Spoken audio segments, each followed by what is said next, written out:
Phone charging slowly? This is the fastest phone charger on the market. This revolution...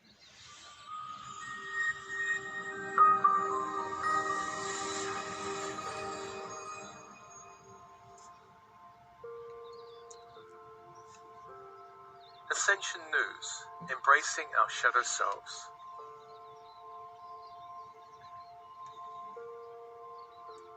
The concept of the shadow began with Carl Jung, who saw this work as important for anyone on the path of individuation. Individuation could be another word for waking up in this sleepy world.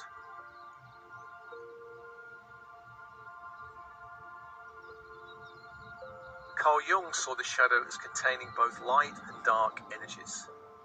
What this means is the shadow contains not just seemingly destructive aspects of the personality, but also potential creative and powerful gifts and capabilities also.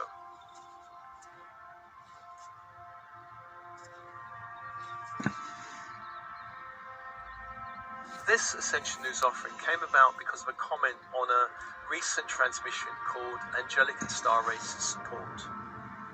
The comment was about whether this track was, quote, harmful to the shadow self, because I do not want her harmed in any way or the connection to my natural darkness, end of quote. So it seemed this was a natural nudge from the universe to speak about the important topic of shadow selves.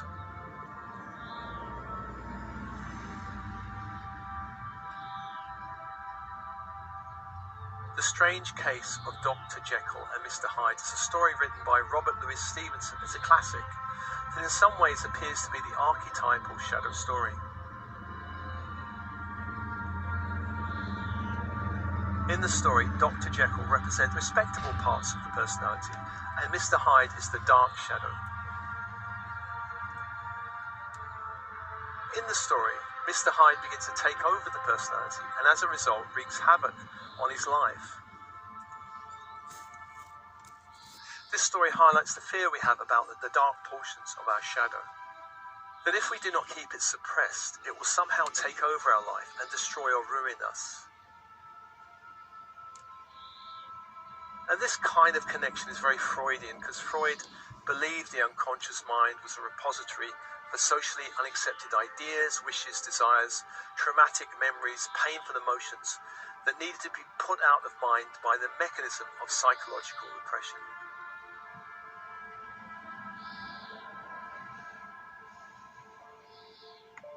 For me, there's a better story that highlights what the shadow is really about. And this story comes from that wonderful book, Embracing Ourselves by Hal and Sidra Stone. I've summarized the story somewhat. Once upon a time, there was a tigress who was about to give birth. One day she was out hunting when she came upon a herd of goats. She gave chase, and even in her condition managed to kill one of them. But the stress of the chase forced her into labor, and she died as she gave birth to a male cub. The goats who ran away returned when they sensed the danger was over. They approached the dead tigress. They discovered the newborn cub and adopted him into their herd. The tiger cub grew up amongst the goats, believing he too was a goat. All went well until one day an older tiger approached the goat herd, attacked and killed one of the goats. The rest of the goats ran away as soon as they saw the old tiger, but our little tiger, who believed he was a goat, saw no reason to run away. Of course, he sensed no danger. Although the old tiger was a veteran of many hunts, he had never in his life been as shocked as he was when he was confronted by this young tiger. He did not know what to make of the tiger, who smelled like a goat, bleated like a goat, and in every other way acted like a goat. The old tiger grabbed the young one by the scruff of the neck, dragged him to a nearby creek, and showed him his reflection in the water. But the younger tiger was unimpressed with his own reflection. It meant nothing to him, and he failed to see his similarity to the old tiger. Frustrated by this lack of comprehension, the older tiger dragged the younger one back to the place where he'd made his kill. He forced the young tiger to take a bite from the dead goat. When the young tiger had finished chewing, he stretched, and then for the first time in his young life, he let out a powerful roar, the roar of a jungle cat. Then the two tigers disappeared together into the forest.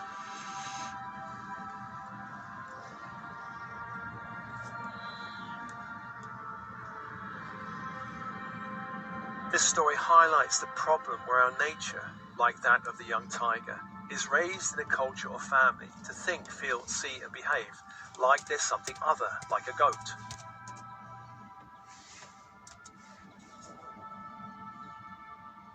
When our authentic self is hidden beneath layers of conditioning, we will never be fully ourselves until something or someone comes along to wake us up.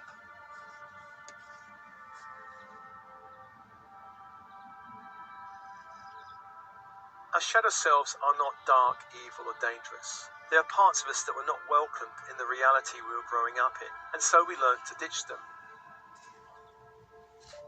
These parts fled deep into our unconscious minds, where they continued to remain until something shifted that allowed them to reintegrate with the personality.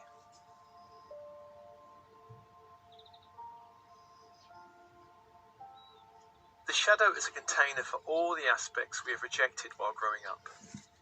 For instance, we may have been raised to be a good boy or girl and encouraged to be nice and pleasing.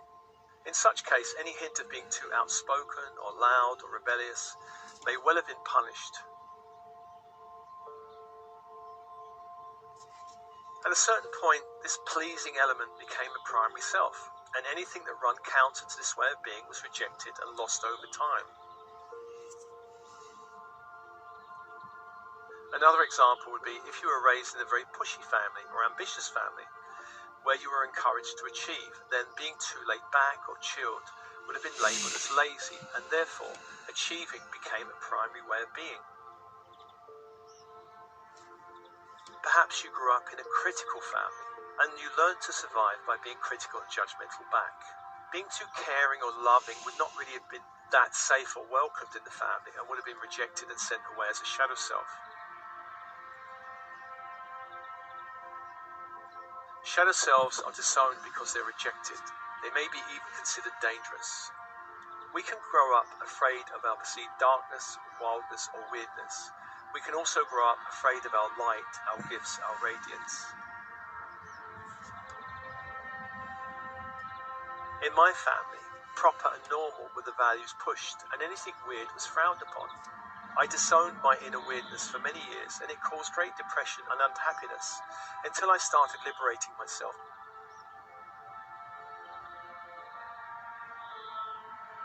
Religion has long created a deep and dark shadow in the psyche.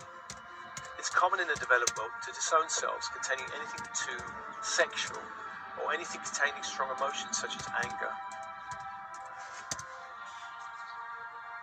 Some contemporary spiritual systems encourage a banishing of ego parts, where perhaps even the entire ego is deemed bad and working against our light. Any spiritual system that demonizes the ego, our sexuality, or strong emotions will tend to create shadow.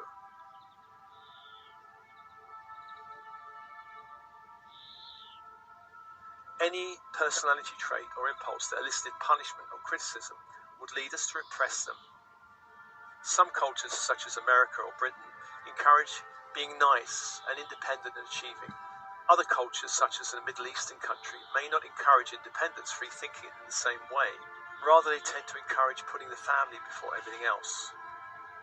This is how culture shapes our personality and shadow selves.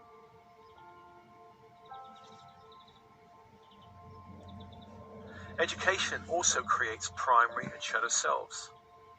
Any aspect that was encouraged and praised through school or university could tend to become a primary self. It could become who we think we actually are. In the Western world, primary selves tend to include pleasing, achieving, perfectionism, critiquing, being overly responsible, overly logical and rational.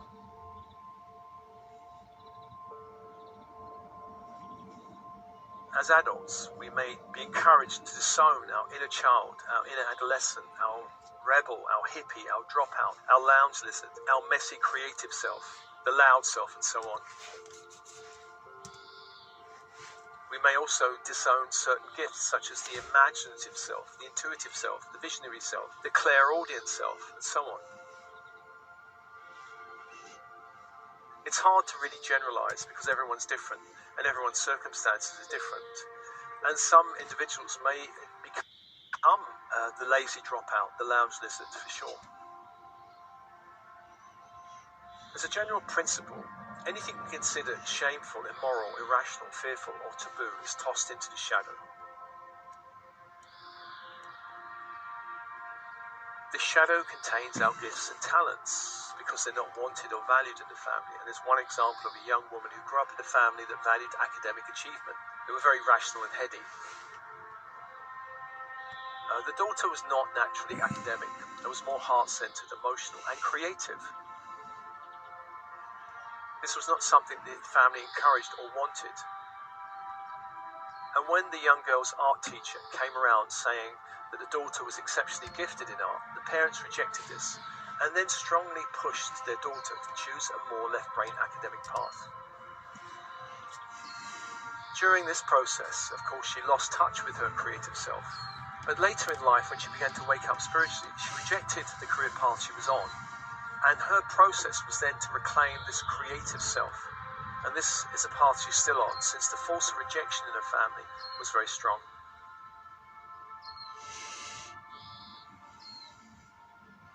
Shadow selves are banished until that time it feels safe for them to return. And this can happen during any personal exploration, therapy method. It can also happen when we begin to wake up spiritually.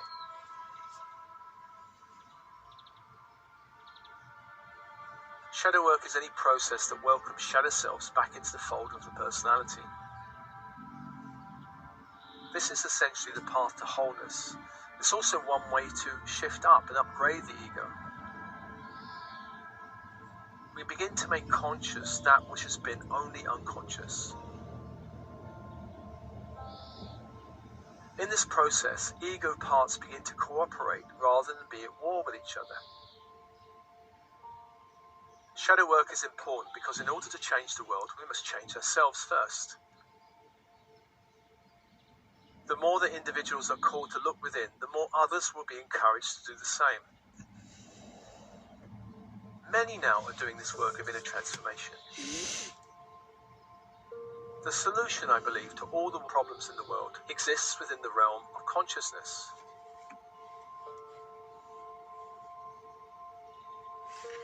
Many conflicts will end as individuals embrace their own shadows instead of attacking the perceived enemy or darkness in the world.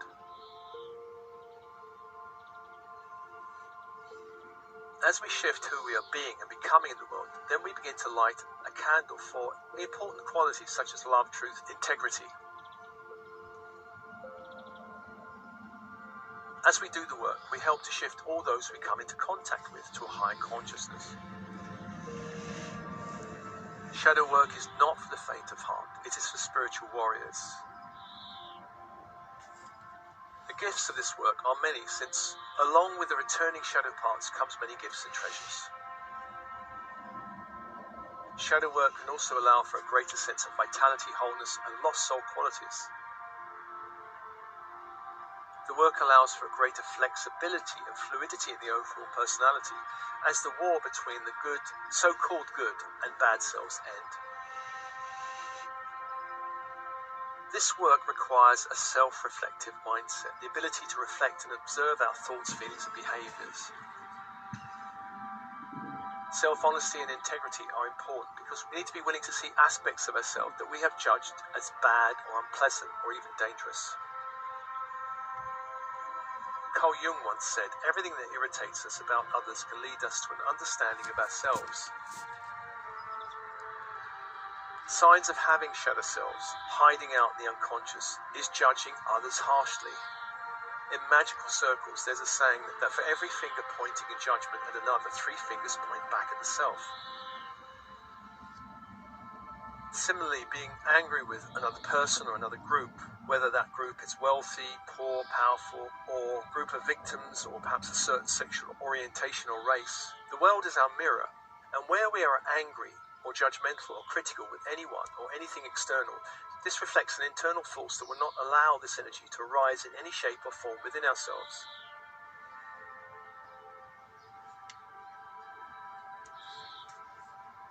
This same process is at work when we idolize another. We are projecting our disowned brilliance onto them.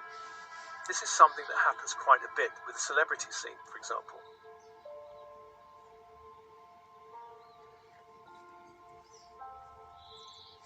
Projection is a huge clue to the types of energies being repressed within a person. Therefore, the easiest way to begin this work is to look into the mirror of your reality.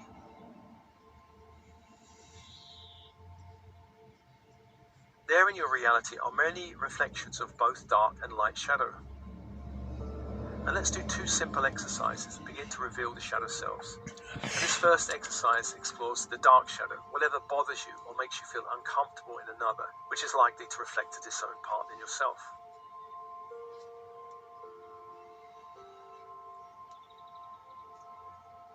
So just get comfortable, breathe, and close your eyes for a moment.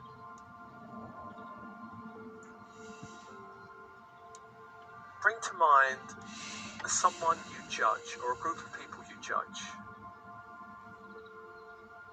Perhaps for being too aggressive or loud or dictatorial or messy or lazy.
Notice how strongly you hold this judgment.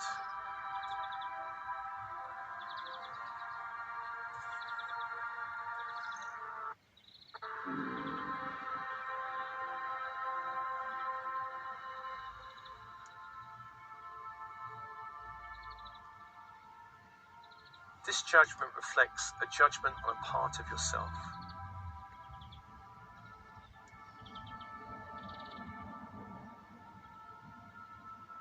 A part you have banished into your unconscious.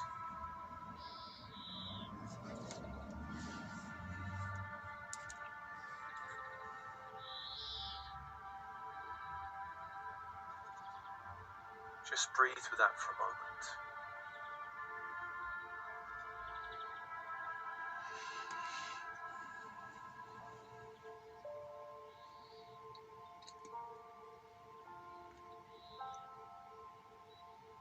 This judgment is a mirror for something happening in yourself, an aspect of yourself that needs to be reclaimed, brought back to wholeness.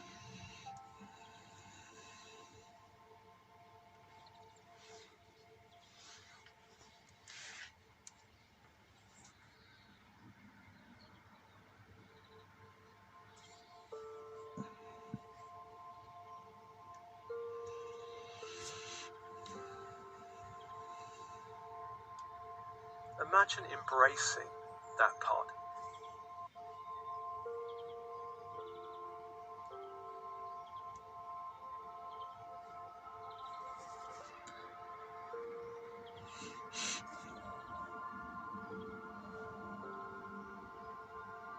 Every part has gifts. Even the most chaotic or messy had gifts, great gifts.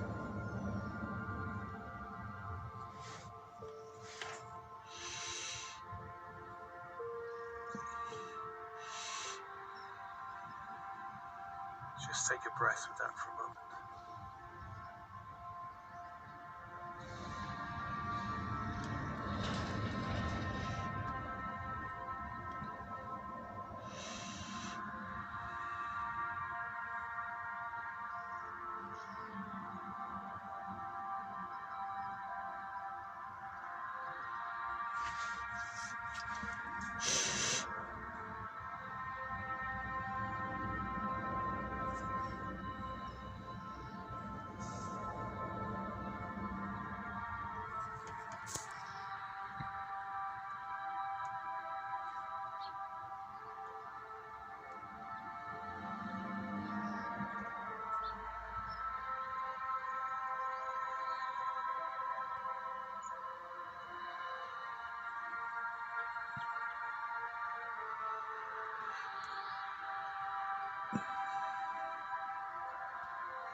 The second exercise explores the light shadow.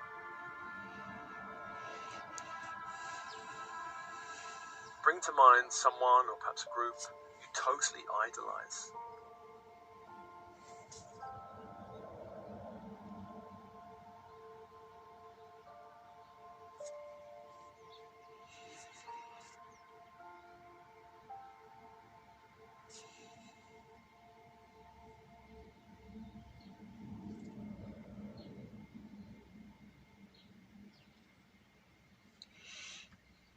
And within this personal group, there are gifts and talents and abilities you totally admire or feel attracted to.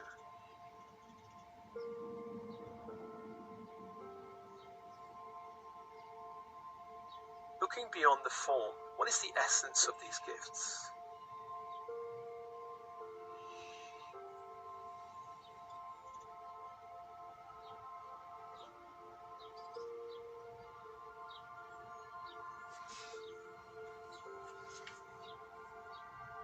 The person, for example, may be an actor, an author, a dancer, a painter, a singer. It may be someone you know. The form is not important. The important thing is the qualities you see in them. Perhaps they radiate the sense of creative self-expression or freedom, or charismatic charm, or masculinity or femininity, or love or sexuality. These are qualities that are repressed in yourself, seeking acknowledgement, acceptance, and conscious reintegration. Just breathe with that for a moment.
two reflections, one light shadow, one dark shadow.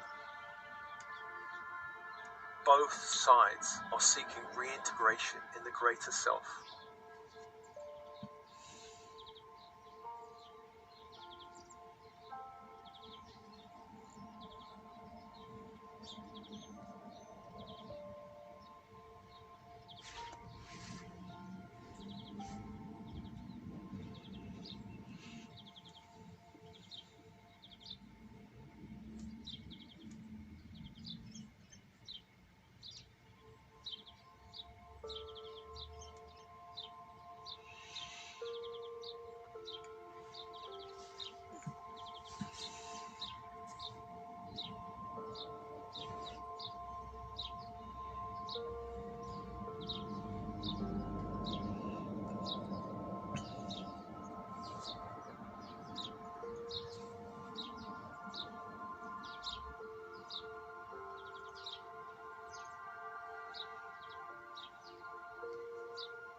Just ask your higher self for assistance and your guides and angels for assistance in this process, to hold this energy, to begin to clear and cleanse it if it wants to return, to release anything that needs to go back to the light, so that you can reintegrate the jewels and precious gems of these parts.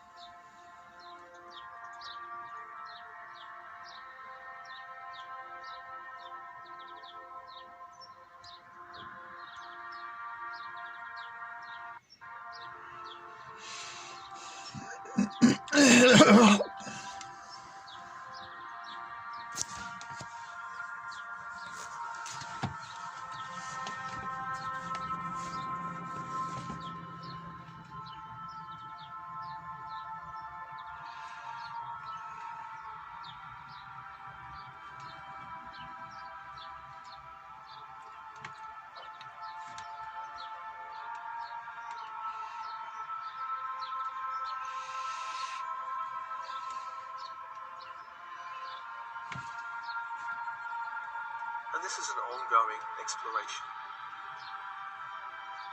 There are layers and layers to the shadow. Whatever we judge or overly admire tends to be a reflection of our dark and light shadow.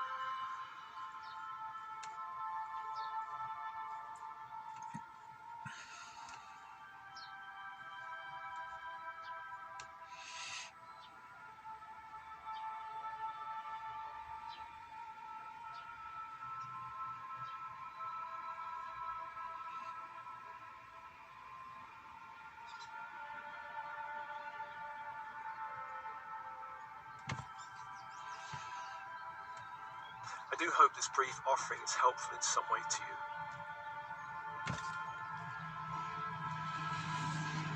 Much love.